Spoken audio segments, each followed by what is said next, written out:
like Jimmy's kind of like slowly taking the bar up, and there's nobody that's like catching up to him. And if you want to catch up to him, like you have to spend a considerable amount of money. And so like as a TikTok influencer or an Instagram influencer, I personally, like, I'd look at that and be like, what's the first move? Like, how do I get to that point? What's up, guys? This is Creator Economics, episode 2. If you don't remember who we are, my name is Reed. That's Blake. A little bit of background on myself. I manage a lot of digital creators in the space, most notably MrBeast, Preston, Typical Gamer. If I leave too many names out, then people get mad. So I have to like list, multiple creators. You just start listing all of them. And Blake, introduce yourself. Yeah, I'm a venture capitalist at a venture firm in Michigan called Loto Ventures, and we invest in early stage startups all across the country. And really focus on early stage companies and spend a lot of time in the creator space, mainly out of personal interest more than anything else. And you tweeted out last week that 2020 you spent a lot of time on music and digital creator managers. Why is that?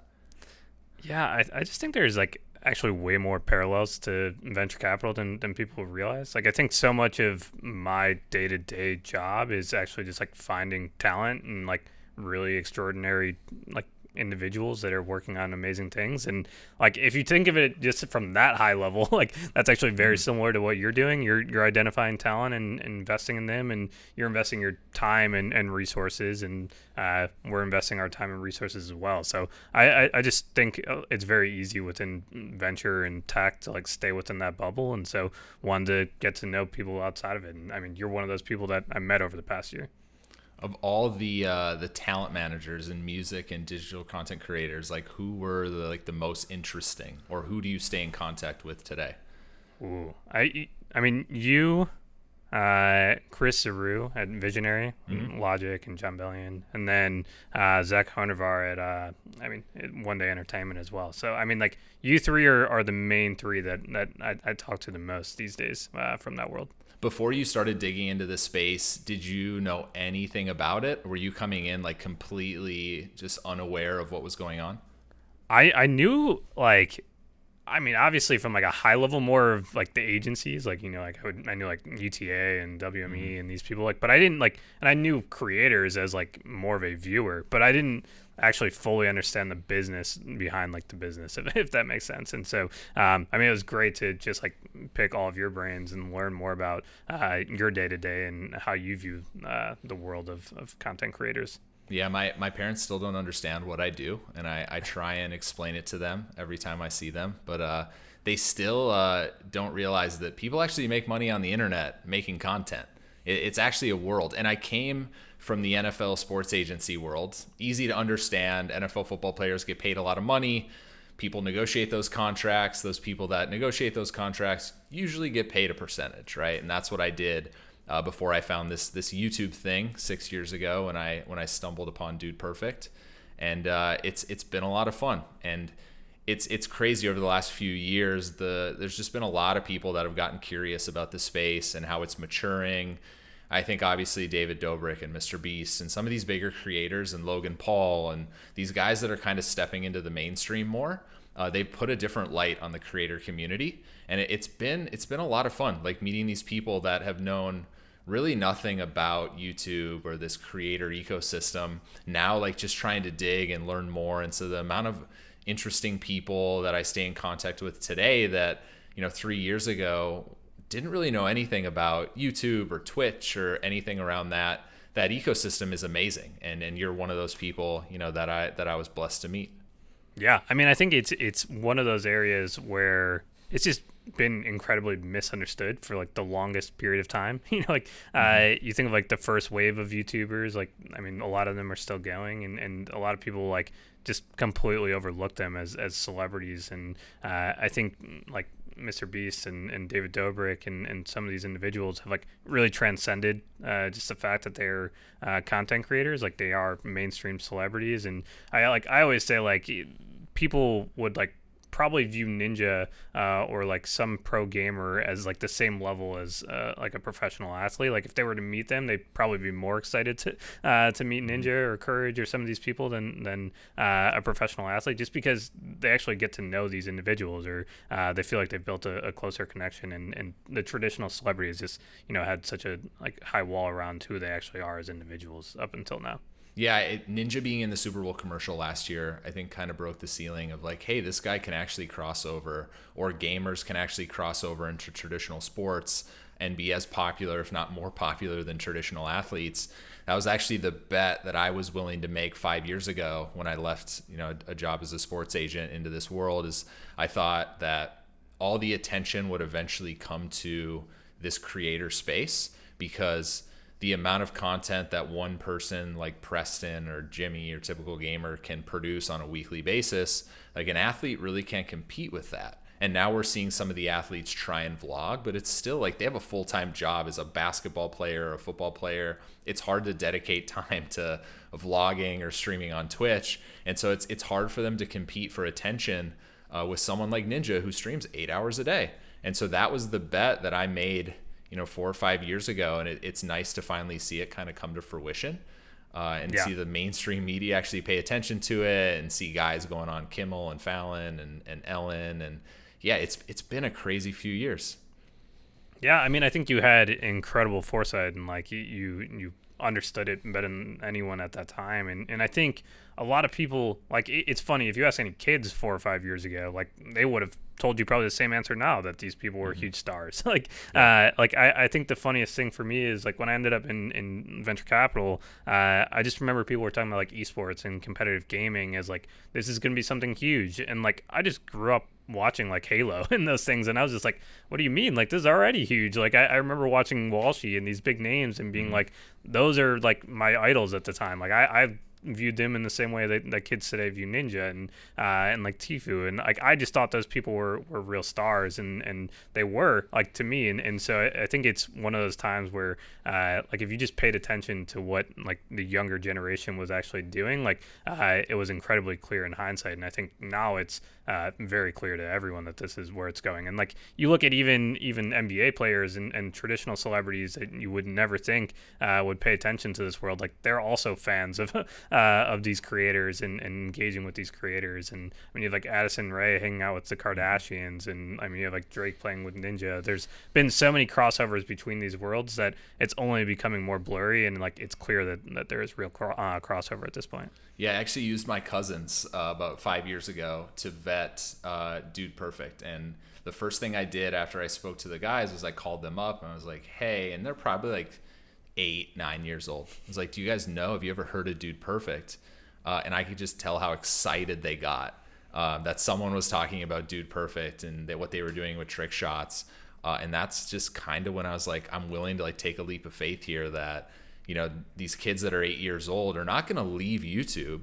They're going to stay on YouTube. They're just going to find different people to watch as they get older, right? They might transition from trick shot videos to gaming, or trick shot videos to beauty videos, like whatever that is, right? I was willing to make that bet that someone that grew up on YouTube was more than likely going to stay within that ecosystem. And now it's holding true. Like you and I talked about this a little bit ago. One of my clients, Preston, his main channel is called Preston, but he has a gaming channel called TBNR Frags. And if someone's over 16 and we're in public and they approach Preston, it's always, oh my gosh, it's TBNR Frags. It's never, oh my gosh, it's Preston Place. But if it's someone under 16 or even under 12, it's always Preston Place. And so they grew up watching him play Call of Duty, Counter-Strike. And then he created this Minecraft channel, caught a younger audience. But that younger audience, when they leave his Minecraft channel or leave his Roblox channel, are finding his Fortnite, Counter-Strike, Call of Duty channel. And so it's one thing that you wanted to talk about, and it's the theme of today's podcast is really like platform diversification and diversification across multiple channels on YouTube. And a lot of our clients do it. There is a reason of why they do it. They're just not crazy trying to like get as busy as possible and start multiple channels. But there is a method to diversifying your content and why you would do so. And to me, like a lot of the smart creators are the ones that are able to hold a fan in their like flywheel for a decade. And that's one thing that Preston's done really well is he makes content, for 8, 9, 10, 11-year-olds, and he makes content for 16, 17, 18-year-olds. And they're all incredibly obsessed with him. And once they're done, like I said, with Minecraft, they transition right into his either IRL, his real life content, or his Fortnite content. And it's been interesting to watch. And we're now, and we can talk about this in a little bit, but we're now seeing it with MrBeast and some of the stuff he's making. Yeah, I think it's so interesting. I'm so glad you brought it up, just because I think there is this debate of if you're a creator, should you be going all in on your one channel and like just trying to grow that channel to 100 million subscribers, or like should you be diversifying on YouTube itself, or maybe Instagram or whatever it is, and creating multiple accounts and diversifying within the context of, I think the way that you set it up for Preston is really interesting, where like Preston has these different age demographics depending on the channel, right? Like it's like you're coming here to watch Minecraft, therefore you're probably a younger audience. You're coming here for the real life, maybe that's everyone who's just a fan of Preston. Then like if he's playing Call of Duty, it's another demographic. So I think that's really interesting within that context. But like I'm curious how you think about just like as a creator, if you were a creator right now and you have 2 million subscribers, like should they be thinking about making other channels, or should they be focusing like solely on the growth of that one channel? Yeah, it's a good question. I get this a lot. So I think if you're a creator that's at the infancy of your career, and let's just say 2 million is early stage, because I think right now 1 million subscribers is not what it was 5 years ago. And it's crazy to think about this, but in 5 years, 10 million subscribers is not going to sound that crazy, because in 5 years, we're probably going to have, I would say, over 15 personality channels over 100 million subscribers. Wow. Crazy, but it's going to happen. And one of those will be Jimmy. We've already seen Felix. I'm guessing Dude Perfect. And so if you're at 2 million, I would say no. Now, there's probably, a lot of people out there that would say, well, what if I'm making Minecraft? Should I also have a Fortnite channel? Should I have a Machinima channel? I think at that stage, and let's just backpedal a little bit. I met Preston when he had 3-ish million subscribers on a Minecraft channel. It's called Preston Plays. He had the TBNR channel, but he actually stopped posting on it. The reason he stopped posting on it is because Minecraft was performing so well at that time. He went all in. He's like, I'm going to go all in on Minecraft. I'm going to film it all day. I'm going to make the best videos possible. And for me, that was the right strategy. And I agreed with it, because he was able to go from 3 million to 7 million subscribers on that channel. And then when he finally figured out that, okay, maybe I can scale the amount of videos I'm filming back to 1 to 2, maybe 3 videos a week, I can get back to TBNR channel. And that's exactly what he did. Right? He figured out how to get his main channel to 60 million views a month. And then he was like, you know what? There's this game coming out called Fortnite. I think I should play it. But I don't think it should be on my Minecraft channel. I think I should put it on my TBNR Frag channel, because it's known for like my FPS and well, I guess third-person shooter games. And so that was the strategy that he took. To take it a step further, we ended up actually changing the Minecraft channel to a real-life channel, because YouTube ebb and flows. Things become popular, things don't become popular. And what became really popular in late 2018 was IRL content. Like we saw Jake and Logan do the vlogs, but the stuff that became popular was more of this like curated, semi-scripted content about, last to leave and like filling my pool with slime and things like that. MrBeast content. Yeah, Jimmy really started this. At least the crazy, over the top, like last to leave, different genres of content. And that's when I convinced Preston to change his Minecraft channel to a real life channel, and then take his Minecraft audience and form a new channel, which we now call Preston Plays. And so his main channel that used to be a Minecraft channel is now called Preston, and it's almost at 15 million subscribers. But when I say it ebb and flows, it's like he kind of hit that point where he was like, I'm at 7-8 million. I'm not really growing. I think we need to have a content pivot. And the pivot worked out very well, and it allowed him to now be at 15 million subs on that channel. And so I would say that's a really good example of something working well. But I also have examples with Unspeakable Gaming and Typical Gamer and MrBeast. And so if, like you said, back to your question, if you're a creator that has 2 million subs, focus on doing that incredibly well and figuring out how to grow. And then maybe at some point you can think about channel diversification. Yeah, I think it's the angle that I've seen it from is with Nate Shot, and I remember when I met Nate Shot, I don't know what his main channel's at right now, but it's probably 2 or 3 million. I think he might have just passed 3 million subscribers on his main channel. But he also sort of transitioned, from being the professional gamer. All of his content was gaming, and then like it switched into his like real life and vlogging stuff. And like maybe 3 or 4 years ago, he realized like I don't want to put like my my stream highlights on this like my Nate Shot channel, and so he actually just created a side channel as well called Nate Shot Plays, and that's where all of his gaming content lives now. Like the question I always have is just like if you do that and you don't like really communicate it consistently, there's probably like some section of his audience or percentage of his audience that's just like, does he even like play games anymore? Like and maybe this is more of like the broader topic of like just diversification in general, of like if you just stop posting on YouTube and like you have 10 million subscribers or you have 5 million subscribers, whatever it might be, even if it's like 50,000 subscribers, and you like go to Twitch or you switch to another platform, like there is some level of like people just might forget that you exist. Like there might be people who when Ninja switched to Mixer, they might have just like not even seen the news. Like I imagine there's probably like some 8 and 9-year-olds who were like, where did Ninja go? Like he just doesn't stream anymore, and they just like find him on YouTube, and there's like, oh, he's just a YouTuber now or something like that. And so that angle or like the overall topic of there's people that discover Preston might only think of him as a Minecraft YouTuber or a real life YouTuber, and I think Preston I mean is really unique because he has an incredible work ethic and is putting out an insane amount of videos. But I think that's really rare. Like I think there's very few creators that are willing to create as many videos or as much content as Preston. Like he's a machine. It's really daunting. It's the reason why I haven't seen a lot of TikTokers have good transition into YouTube, because if you look at the biggest YouTube channels right now, they have full production teams. Preston has a big production team. Jimmy has a big production team. Unspeakable has a big production team. As a TikTok creator who films on your phone, making a 10-second video, now it's like, okay, I want to compete at the highest level on YouTube. It's a completely different ballgame.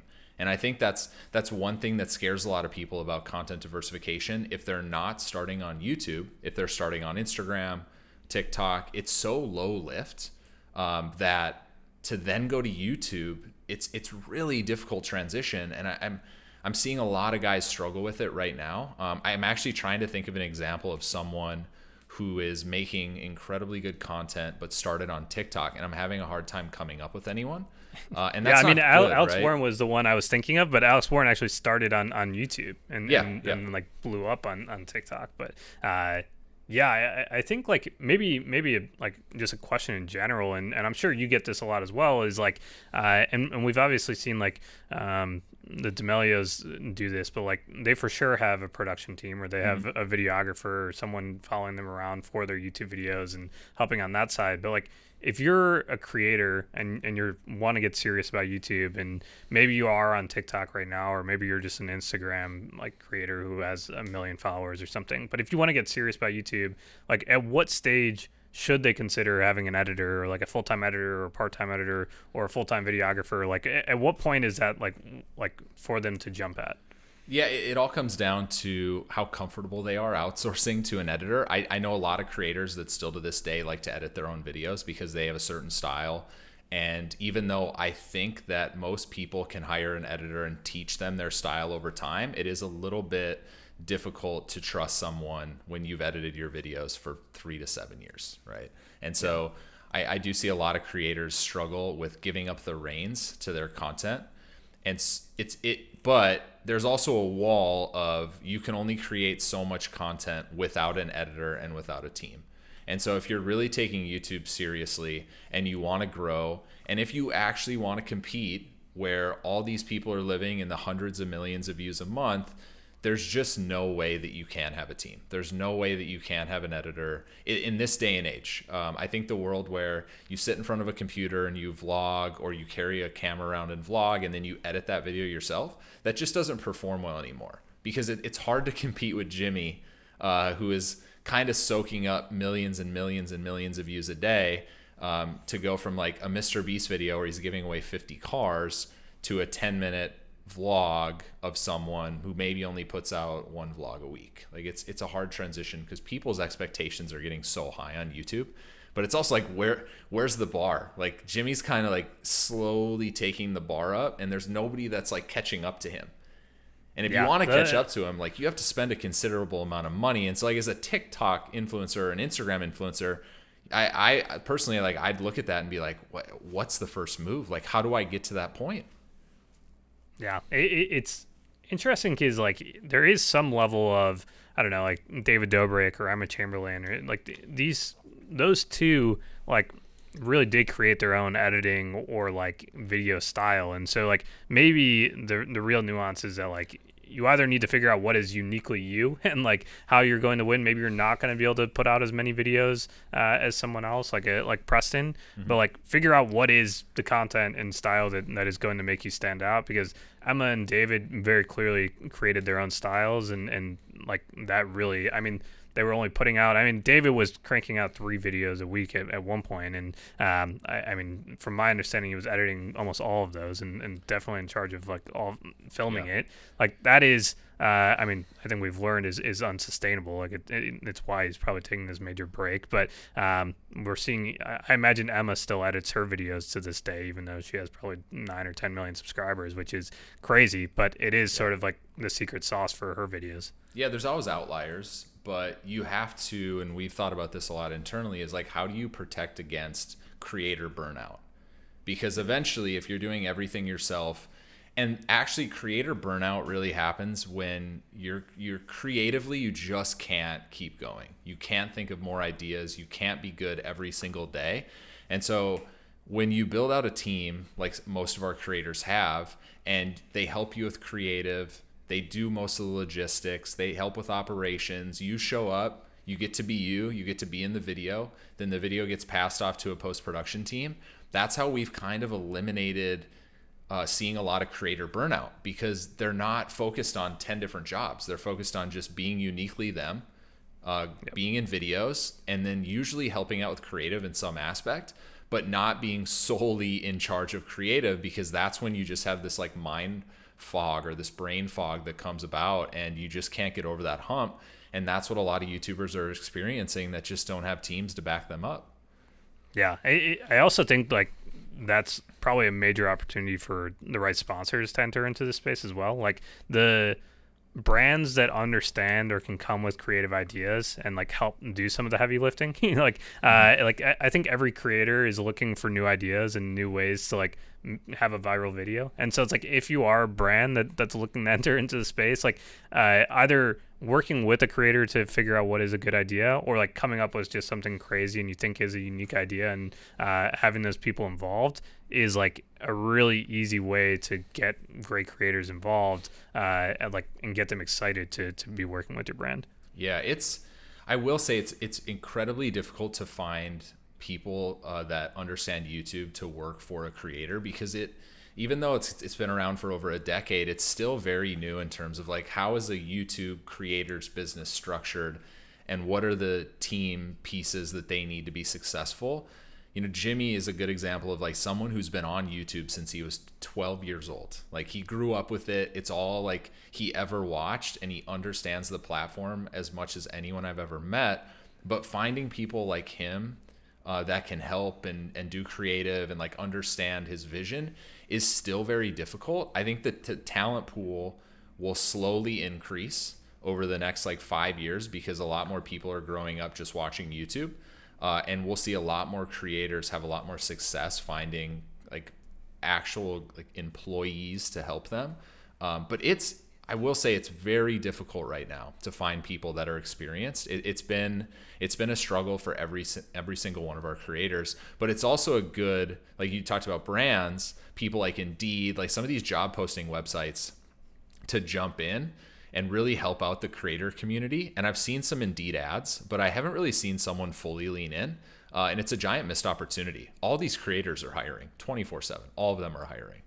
Yeah, I think there is absolutely some level of shortage of editors and videographers right now, especially ones that understand the content like of the creator that they're targeting. Like if you're a good editor right now, like my biggest advice to someone who's in high school or like in college that wants to work in this space is to figure out how to edit and like really understand the style of the person or team that you want to work with, and like try and make those edits like for fun, you know, like take a MrBeast video and just edit it on your own and add a twist to it. And like I think that hustle of sending it to those people and being like, hey, here's my version of how I would have edited that MrBeast video, like I think that is for sure the best route to break into this industry. And there is so much demand from the creator side to find great talent on the editing and videography side. Like, I mean, we see it with 100 Thieves, for example, where like, I don't know exactly how big the production team is now, but it's pretty big. And I mean, they're always looking for great editors and videographers. And I imagine that MrBeast and all of your clients are looking for great talent too, because there is a shortage of people that want to put in the work right now. Yeah, without question. They're all hiring editors. The hardest position I think to find right now in this whole creator ecosystem is a creative director. A lot of the creative ideas still come from most of our creators. Some of them have been able to train people, and it's taken years to get them up to speed. But the one position that most of them need the most is someone to come in and just help with creative and help with these semi-scripted IRL videos and just help them break out like what are the different aspects to these videos. Can they actually help with title and thumbnail? We haven't seen someone be able to do that yet. It usually comes from most of the creators. And so I think when we can start finding more of those positions, a lot of the guys and a lot of this creator fatigue on YouTube will start to die down a little bit. But it's about like creating that support system, right? And it's important for us, and it's something that we focused on with all of our creators. Yeah, I think there's also like the important thing there, like I think the reason why this is happening is there is still that stigma of like I don't know, maybe you went to film school and you're like, I don't want to like work with creators, like, or like I want to be a director on a movie or a TV show or something like that. And I think that will change over time. Like that's one thing that I am definitely confident in, is that the people who are growing up with YouTube and growing up on Twitch and YouTube and TikTok and all these platforms are going to like really want to work with these people. Like I think it's right now, people will always say like the dream job is to become a creator yourself. And like if you can't become a big creator, then like maybe you can go and join the team of them. And I have to imagine if you work for MrBeast, like you're having a great time right now, and there's probably some really fun perks, and just that lifestyle has to be crazy. It happened in sports, right? 20 years ago. It's like if you couldn't play in the NBA or the NFL, you could at least try and work in college sports, in professional sports. I think there was like a surge in sports administration degrees about 7-8 years ago. The same thing is going to happen in the creator space. Whether colleges catch up and add curriculum around that, I doubt it. But you're right. There's going to be a surge of talent or people that want to be YouTubers that just probably don't make it or don't have the entertainment skills, and they're going to default to working in the industry, and they're going to have successful careers. It's just they have to figure out like where they can provide value. If you can provide value in this space as an editor, even as a thumbnail artist, all of our clients are looking for thumbnail artists. Like that's something that still just does not exist. There is not enough talented thumbnail artists on the internet yet that we can find. Massive opportunity for someone who's really good at Photoshop to jump in. Yeah, I think there's like a saying from a venture capitalist named Chris Dixon. He's like, his whole thing is around you can find a lot of innovation by just like following what nerds are doing on the weekend. And like I think that if you just pay attention to what like kids are doing on the weekend right now, it is trying to stream, or it is trying to become a creator themselves. And it's not hard to imagine that all of those people will want to work within this space as well. And the amazing thing, and like the reason why I'm very bullish on this category, is that like you look at, I mean, you imagine kids, and we're seeing it right now, but like kids who grew up on YouTube or watching YouTube are now like ending up in influencer positions at brands, you know, and they're helping to lead like the charge internally of like, you should be allocating money to MrBeast or to Preston or these people who are like driving tons of impressions and have real relationships with their fans. And so like that is the other side of this. Like if you just think looking forward, everyone who's growing up within this ecosystem is going to become incredibly like immersed and excited about it. That like it's inevitable that everyone will be bought in, and that these people will be like this will be a huge industry, and it already is, but like I think it will be a thousand times bigger. Agreed. So let's go back to platform diversification. So I talked a little bit about Preston, why he has multiple channels. I think one of my biggest pet peeves right now, and this is addressed to all the Twitch streamers out there, is there's an incredible opportunity for them to be successful on both platforms. If you're a successful Twitch streamer, you've already proven that people care about your content. They're willing to show up. They like to watch you. And for me, it seems like they're all incredibly lazy with just putting out stream highlights on their main YouTube channel of all things. And they're not curating specific content. YouTube is a completely different game. This isn't hey, let me stream on Twitch for 6 hours and then throw up a little highlight. Some of that stuff may do well in the short term, and I've seen it do incredibly well in the short term, but it always levels off. Like we talked about YouTube earlier. It ebb and flows based on trends and what's popular at the moment.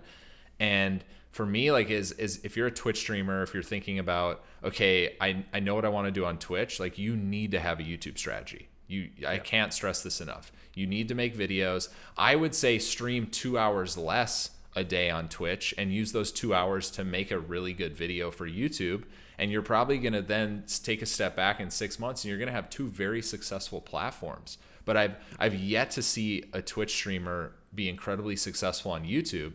And, for me, like looking into that, it's like, why? Like, why are they not concentrating on YouTube? They think like this streaming on Twitch is the end all be all, but it's really not. Like streaming on Twitch is just the beginning to a much bigger business.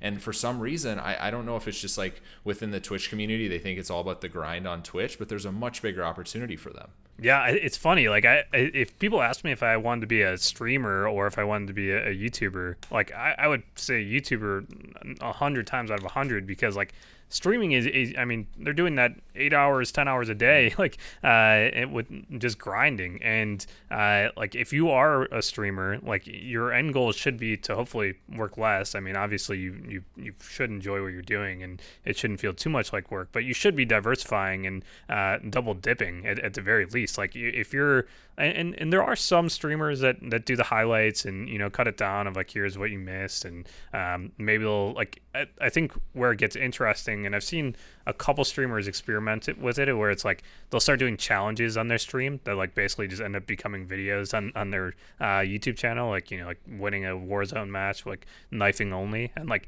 it actually just looks like 8 hours of them trying to do it. And what I think really started that was when you saw the videos of like high kill games in Fortnite going really viral. Yeah. And I was like, okay, I got like 50 kills and now I have the world record. Like that is the simplest version. But if you're a streamer, like why not create these challenges and like come up with the video ideas that you're just trying to make happen for the 8 to 10 hours that you're streaming every day? And like if you can then make those into videos, then like that's the dream. Because I agree, like just lazily taking the highlights from your Twitch stream and like throwing it on YouTube is not like sustainable in any way. Like you need to figure out a better way to message to. They are just very different platforms. Yeah, and you can do that. You can take your stream highlights and throw it on a channel, but at least make your main channel curated content for the platform, right? Yeah. Yes, if you can stream the really good content and make that into a 15-minute video, like kudos, like you're doing great. Most Twitch streamers can't. Like it's a pretty like chill, relaxed environment of them playing a video game for 8 hours. I just think when I look at missed opportunities, that's the first place I look. Is like there's all these amazing Twitch streamers that just really don't get video on demand. They really don't get it. But if they had a little bit of knowledge with what's performing well on YouTube in the gaming space, some of these guys could be killing it. And a good example, and he doesn't stream on Twitch, but he streams on YouTube, is Typical Gamer. And he used to stream, 6 to 10 hours a day. Scaled it back to one stream for about 3, maybe 4 hours a day. And he took the rest of his day and he put it into a second channel where he makes just curated video on demand gaming content. And that channel's pulling 100 million views a month. It outscaled his main channel because he understood that, okay, I can have my streaming audience and then my streams will go to VODs on that channel. And that's great.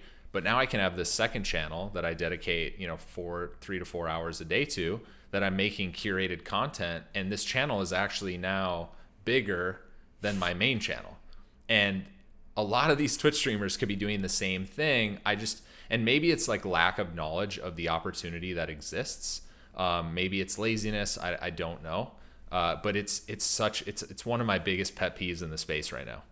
Yeah, I mean, I think it goes back to just like a broader topic that we've talked about, where it's like maybe they just don't understand like what content does well on each platform. Like maybe just because you are a good streamer doesn't mean you're a good YouTuber. In the same way that like just because you're good on TikTok doesn't mean that you're great on YouTube as well. And like they do require somewhat different muscles. Like yes, you are still like entertaining and there are people that like you, but the actual content and like understanding of what works well on each platform, I think is a nuance that very few creators like explore and understand. And I think like David Dobrik and Jimmy or MrBeast like are the few that really do understand it. Like they've like internalized it and studied these platforms. And Logan Paul, like probably better than anyone, has studied these platforms and been like, oh, this is what's working. Like these are like this is what I should be doing, and this is how I should be taking advantage of these opportunities. And I think that there's a lot of creators right now that like really understand the one platform that they're on,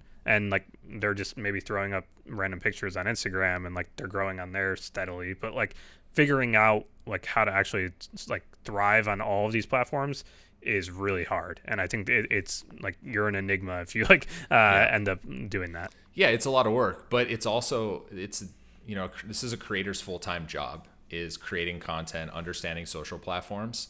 And you said David and Jimmy, and like, yeah, those guys are dominating each platform.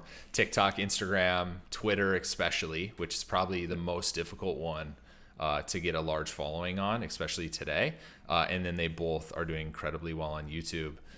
Yeah, they're probably the outliers in this situation. But if you're a full-time content creator, like you need to take the time to learn what is actually performing well on each platform, and then how can I specifically curate that content. Because there is times where other platforms are more popular than others, right? TikTok is having its time right now, and Dobrik is investing a lot of time into TikTok, and it's very smart, right? That social platform is on fire. If you're ignoring it as a YouTuber right now, probably not the smartest decision. And Jimmy definitely hasn't ignored it, and he's putting a lot of time and effort into that. So in your opinion, if you're a TikTok influencer right now and you're seeing, vertical video on YouTube, or even Triller for that matter, like are you also downloading Triller? Are you creating content over there, or are you just completely ignoring that platform?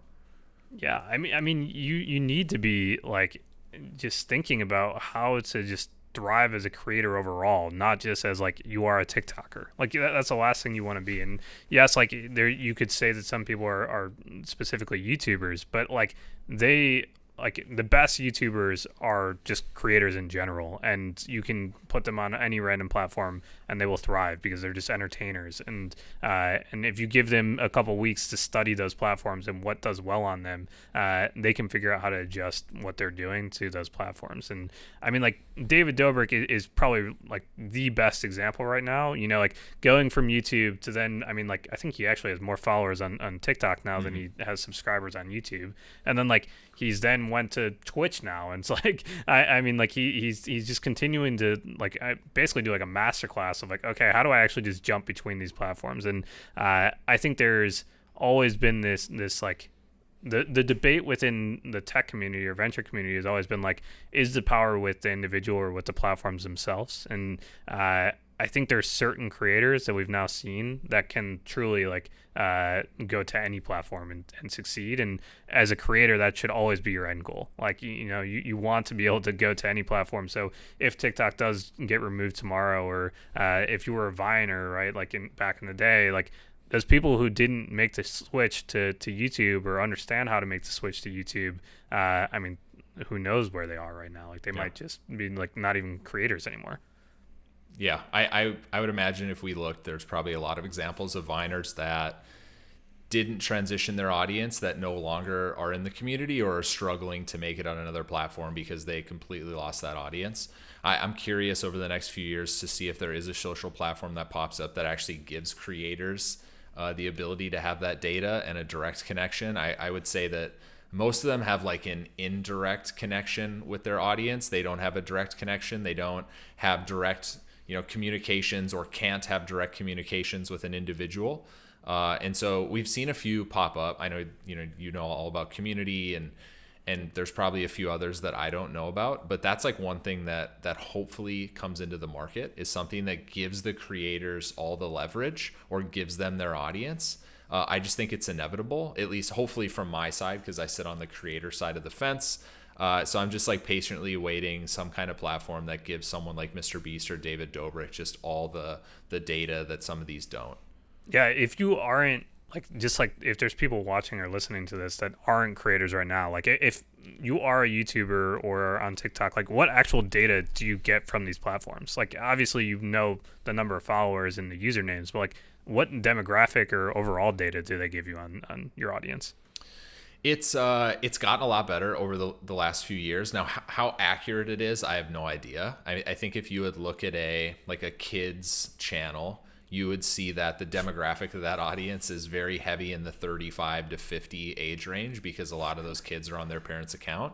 So I've always just kind of looked at it like, yeah, this isn't very accurate, but it kind of gives us a little bit of an understanding of what the audience looks like. But there's no level of communication there. We don't know their email addresses. We don't have their phone numbers. YouTube or Google still, keeps that internally. Same with almost every other platform. So I think we haven't seen a lot of creators get upset about it, but I do think that's something that's on the horizon, is creators realizing that they really don't have a ton of power when it comes to these platforms. Yeah. I mean, they are, like the rented land on these platforms. And so like, I've always been like, you should just create an email list. Like, I know, like, young kids probably don't use email like you and I do, but and that's why maybe community.com makes sense with texting. But like, just having any way to directly communicate, and the people that I've seen, like the people that I'm subscribed to, or whatever you want to call it, on community.com, like actually don't even use it to the level that like I think I would if I were a creator, where like I would be texting someone every single time I post a video. Like I wouldn't rely on my like YouTube subscription notification going off or anything like that. And I think that like every single creator should be trying to think about how do you directly communicate with your fans moving forward, because again, if you switch between those platforms, or maybe it's like you got tired of posting YouTube videos like David, I'm assuming, like there's people for sure that are subscribed to David right now that probably just think he like fell off the face of the earth and like don't even realize where he's creating content.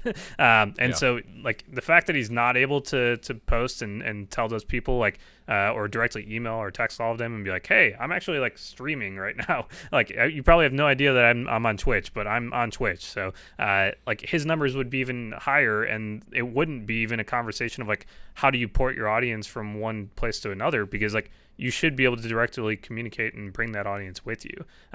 But right now, that's not the case. Like it is really hard to bring your audience to other platforms, and it'd be really interesting to see like for David, like on these platforms like TikTok or YouTube, like what the actual overlap is. Like, is it 100% overlap, or is there like people that now just know David purely as a TikToker?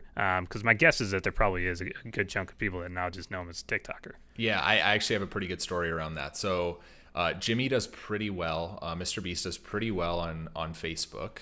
And Chris, who is in his entourage, he was actually telling me a story a couple months ago where he is now getting approached in public, and they're like, "Oh my God, you're that guy from Facebook." And he's like, "What? What do you mean I'm that guy from Facebook? I'm the guy." He's like, "We have a YouTube channel." He's like, "Oh, I don't use YouTube. I only use Facebook." And it's like someone that's like 30, 32 years old, like a little older. And he's like, it's incredible now that people know us from Facebook, or people know us from just Snapchat, because we also syndicate content on Snapchat. And so you're right. There is a level where some people don't even go on YouTube. They rely on Snapchat or Facebook for their content. And I also think another good example is Dr. Disrespect, like getting banned on Twitch, has to go to YouTube. I wonder how many people are sitting on Twitch like, man, what happened to Doc? When's he coming back? He's just disappeared off the face of the earth. Yeah, I mean, if you just follow the Twitch channel and you're just waiting for the notification, like the notification just never comes, you're like, okay, like who knows? Like like where did they go? Like you and I are anomalies, I think, and like the fact that we just follow this industry very closely. But if you just stumbled on a random creator one time and you just never get another notification that they did something, even if you subscribe, like if you subscribe to a bunch of people on YouTube, if it's not in your recommended feed, you're probably never seeing them again, like unless you're actively searching them out. And so like that is just such a huge opportunity for, I mean, one, entrepreneurs, but also like for creators themselves to figure out how to solve, because like you need to be able to figure out how to directly communicate and let people know that you're posting content. Yeah, I'm pretty confident that people don't even click on sub boxes anymore within YouTube. Yeah. They just look at their recommended feed, and that's how they get suggested content, and that's what they watch. At least from my perspective, I never click on sub boxes ever. And I'm subscribed to 100 channels, so it's just a hodgepodge of videos at this point. But you're also, in Community's example, you are kind of handicapped in how you can promote videos on a third-party app like that. Because even if you text your audience and you're like, hey guys, here's my link, go watch my video, YouTube actually doesn't recognize, and not a lot of people know this because I see this mistake a lot on Twitter and Instagram, but not a lot of people realize that YouTube does not count CTR or click-through rate coming from a third-party link. And so you're actually de-incentivizing your video to do well and to get suggested by sharing it on your social platforms, because that data is actually not getting counted within YouTube. And so even if they come and they click on the video and they watch the entirety of the video, you're actually not getting the CTR for that user, which is not great, right? You want every user to go into their recommended, click the video, and watch the video. And so that's like been our issue with Community, is like, is YouTube actually counting this as a third-party link? Probably. And so that's why we haven't used it yet. Wow, interesting. It's funny when I was tweeting out the link for like episode 1. I remember I was like, "Can I tweet out the link?" And you're like, "No, like don't tweet out the direct link. Like it won't like count for that." For people who don't know what like click-through rate actually means and like how that impacts just like YouTube, is that just a huge part of the algorithm and what gets like decided for what goes unrecommended? Is click-through rates one of the things they're paying attention to? Yeah, I mean this is like this is right in Jimmy's wheelhouse for an episode whenever we invite him on. But YouTube looks at two things. They look at click-through rate and they look at either watch time or average view duration, however you want to cut that up. And it's a mixture. And we think, obviously YouTube doesn't tell us, but we think that average view duration is a more popular statistic. And if your video is then getting recommended or suggested to a new audience, and so I would say, like, if you are a creator, you do want to focus on having high AVD, but the goal is to get someone to click on your video. You can't have a high AVD if that person never clicks on your video. So half the battle is getting them to open YouTube and actually click on that thumbnail. And we actually had a meeting with Netflix today about a show we're trying to sell. And one of my creators started talking about his philosophy around thumbnails. And they have a really popular show that you've probably watched called Floor is Lava. Super easy concept to understand at the surface when you're looking at the thumbnail. And he was talking about why he thinks the performance of this show is so high. And he was talking about how good the thumbnail and the title is. And these people at Netflix were like, what? What are you talking about? And he's like, listen, if you're on Netflix, like, you have an abundance of content. And your mind is looking at these for probably half a second. And you're rolling through them like, what do I want to watch?